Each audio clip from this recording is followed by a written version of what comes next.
पाउसेद यमफम ओइबा मरोइबा पाउ खरा update तौजरी सनातोन बिसीद चेनबसिंग चैराक PU पुंग कुनमरी की टोटल शटडाउन मपुंग पाना सावगटकने लुप हौखिबा मार्च की सेचत तरा मंगा रिम्स की महिरोय सनातोन अथोकपम बुनुंगसी हाइतना हातोकलमलग मसागी हॉस्टल की कामरुंग द थनमबबो लंगला लंजिन पुथोक पिनबा अमदि मियातबासिंग लेगानो पुथोकतुना आयन की ओइबा मतिक चाबा चरक पिबियु हाइना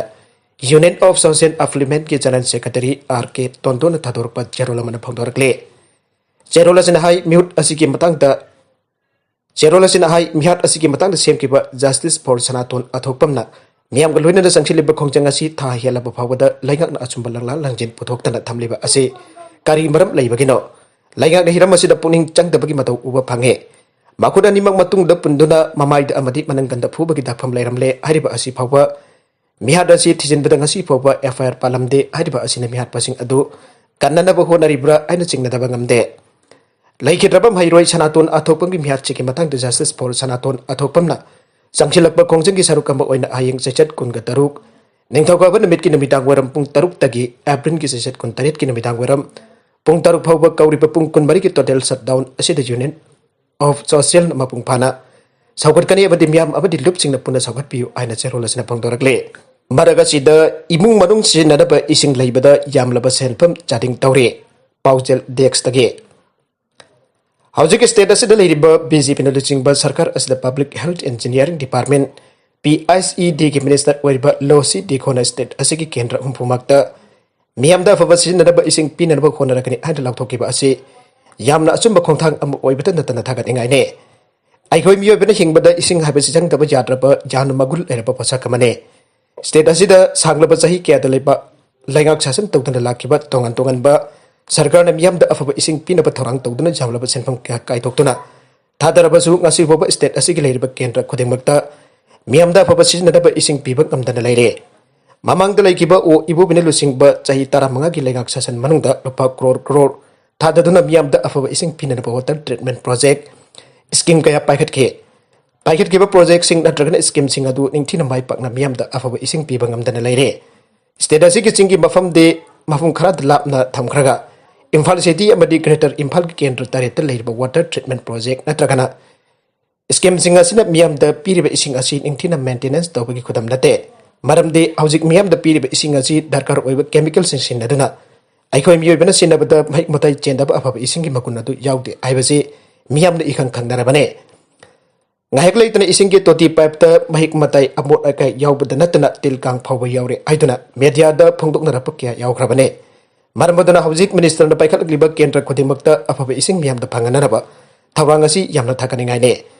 aduba hojik sing amasung tampa ki kendra sing da miyam da ising piriba water supply scheme na tragana project sing asigi phibam phagatna na thawang su yamna bak darkar oire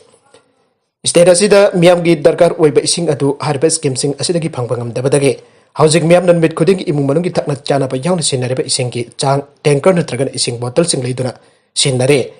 इसिंग लेबदा मियामना अवाबा खुदोंग चदबा कया मेउकनबदा नतना अचौबा सेनफम सिंग चु चादिंग तौरे मियामना दरकार ओइबा इसिंग लेबदा चलिबा यामलबा सेनफम असि मरम चादबा चादिंगने ममांगदा लैखिबा सरकार ने मियाम की चखो थोरांग पाइखटबदा पुक्सिल सेंगदबा अमदे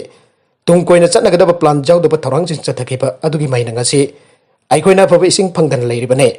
सरकार ने पुक्सिल सेंगना चखो थोरांग दमाइ ओनसिलबदि ngaploidaba thabak amata leiroi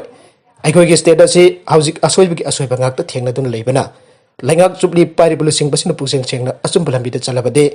असोइबा सिंग सेमदोक सादोकपा हाइबसि मतम खरा चंगलबसु सोइदना माइ पाकपा ngamgane aranba tawba yadi haibadu chapchana khanganba mathau tai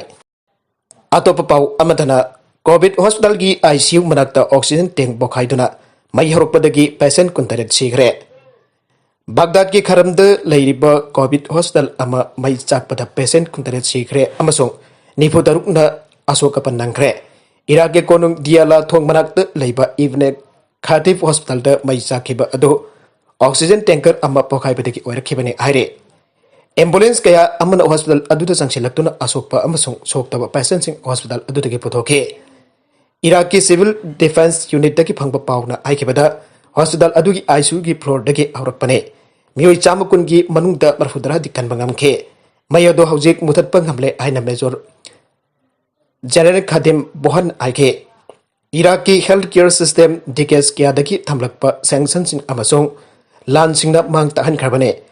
पुनमक्सी की मदद पेंडेमिक असिन अमुक हन्ना सोक थल्लबने इराक की अपुनब कोविड-19 इन्फेक्शन लाख 13,000 चनी मरफुद्रागा निपाने अदुगा सिगिब मसिंगना 13,000 चनी तरागा तरेने मखा तरकब अतोप पाउ अमदना एशियन लीडर सिंह म्यांमार जुंता चीफ इराक लोचननबा यानखरे एशियन कंट्री सिंगी मकोक थोंगब सिख अमसुंग म्यांमार मिलिटरी गवर्नमेंट की लुचिंगब मेन आंग लाइक म्यांमार लेबक असिदा वायलेंस की साइथेंग फंगलिबा क्राइसिस क्या असि लोचननबा पोरम सिंगदा यानखरे ब्रुनेई की मतुंग इन्ना जानाखिबा अदु पॉइंट मंगादनी वायलेंस लोचनबा यावना पार्टी पुनमकी कंस्ट्रक्टिव डायलॉग अमदि ह्यूमैनिटेरियन एड सिंग यावरे जेरोल असि इंडोनेशिया की लीडर सिंग लोइनना फमखिबा मिफम अमदा जानब पुरक्तुना जेरोल थोलखिबने हाइरे नागालमरोमदा मौनाहा अम इराक नबदगी सिरे operation नुपी यावना मियोय तरागा मपन पोखतखरे ngasi yu pung manga makhairum tabada Impal East ki Andro Police ki manung chanba nungai pokpi khul mapada Imphan turel lan habu khona bada maunaha a Iraq nabadagi sire Iraq nabadagi laikhidabi adu Mrs Serabanu zai kunraga nipan mapuroi ba MD Khalif sangam dabi mathak laikai dagine nupi adu langoi pikna nabu turel lan thokpada khudong thiba adu nangke bane amana state sida mapalam gi mioi kya an kaina sangluk tola leire aiba pau phangbadage Thoubal district की additional SP operation लुचिंगबा तरागा धरुक सुबा Assam rifles की कांगबु अमगा पुंडंगासी अयुक पुंग मंगा मखाइदगी पुंग 3 minute कुन फावबा लिलोंग बाजार की अकोइबा मफम सिंग अराबती लमखाइदगी Lilong थोंगे तुरेल मपाल फावबा थीबा होंबगी operation चथदुना मियोइ Sunny यांखैरोम अममम तो ओइना मसिन हांग्रे तुंगदा नुपी अमा यावना नुपा तरागा मपन मखा ताबा वहंग पाहोंगिदमक लिलोंग पुलिस ता सिनाखरे आइरे मारगसी the mid day meal workers की ओनरिम पिथोक्तबकी एजुकेशन एज की ऑफिस सोल ओंजनखरे Manipur mid day meal workers फंफम थोप था था की ओनरिम औगिब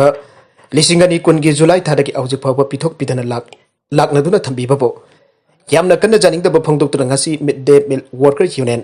मणिपुर की थौमी सिंग लमफेल पत लेबा एजुकेशन एज के ऑफिस सो लोनसिनख्रे ऑफिस सो लोनसिन ब खोंजंग चंगसिन की बग लोइना mid day meal workers union president Y इंद्रानीना फंगदोकिबदे आंगांग सिंगदा मसी ओइबा सिंजाक पिजदुना मसामबो फननबकी पंदमदा मिड डे मील की वर्कर्स इन चा इंसांग थोंगदुना पिजबगी थबक चथरकिबने मिड डे मील वर्कर अमम की था था द ओनरिम ओने लुपा लिसिंग अमम सरकारना पिबिगदबने अदुबा सेनफम मसी लिसिंग अनि कुन की जुलाई दगी औसुक फोप पिबिदन लेरे मिड डे मील वर्कर सिंगबो सरकारना हंथना येंगबिरिबा असिगे खुदम दे पिकलिबा आंगांग सिंगबो मसी ओइबा चिंजाक पिजदुना मसामबो फबा आंगांग ओहिनिंग दे ताकपने मदुना mid day meal workers union Manipur की फंगफम थोकपा ओनरिम असि अथुब मतमदा सरकारना पिथोकपियो मधु नत्रबदी मखातना डेमोक्रेटिक ओइबा अकनब खोंजंग क्या अमसु संगसेलखिगनी आइखे मखा तरकब अतोप हक्सेल की पाउदम अमदा चांगांग थकपना डायबिटीज नाकथोप ngami हाइबा साइंटिस्ट सिंगना खंग्रे योग्य की वैज्ञानिक सिंगना चांगांग थकपना डायबिटीज नाकथोपना मतेंग ओइरबा याई आइबा खंगबा ngamkhre मरमद रिपोर्ट अदुकी मतुंगिना चादा यावबा अखनब मचाक खराना टाइप 2 डायबिटीज थेंगनब ngamgadaba इंसुलिन की मोत सिनबा यागनी आइबा की वफम पल्ले डायबिटीज आइबा लैना मखल असि मियोबेगी हक्सांगना दरकार लैबा इंसुलिन पुथोप ngamlaktabane टिफ्लेविन्स अमदी थेरोफिजिन्स हारगा खंगनबा चांगांग यावबा मसाकसिंग असिना इंसुलिन की मथौगा मानना थबक तब ngami हाइबसे स्कॉटलैंड की टुंडी यूनिवर्सिटी की रिसर्च सिंगना थेंगनरपने हारिबा मसाकसिंग अदुना फॉक्सोस्कोप प्रोटीन सिंग द इंसुलिन की मथौ अदुग मानना थबक तब ngami हाइबसे आइखोइना खंगबा ngamlakpane हाइना रिसर्च टीम अदुगी लुसिंगबा डॉक्टर ग्राहम रेना फंगदोके मतम सांगना कॉम्प्लिकेशन सिंग लहलबदी cardiovascular disease double risk chronic renal failure अमदे रेटिना द सोक्तन मित्तांग बफाव थोकलप याई अदुगा मखल क्या की तोगन तोगन ब नर्व सिंग चोगन बगे इरोइना फंबी कांगसेलक्तन मपांगल छोनबदगी हक्सांग फगत प इंगम ngamdaba हाइबदु ओइरगी हाइरे अदुमोइना मखादा रिसर्च तोब दरकार लेबना मियामना डायबिटीज फलगनी खंदुना चांगांग जामना थाक्सिन बदी तौरैदबनी हाइना डॉक्टर रेना नमखा ताखे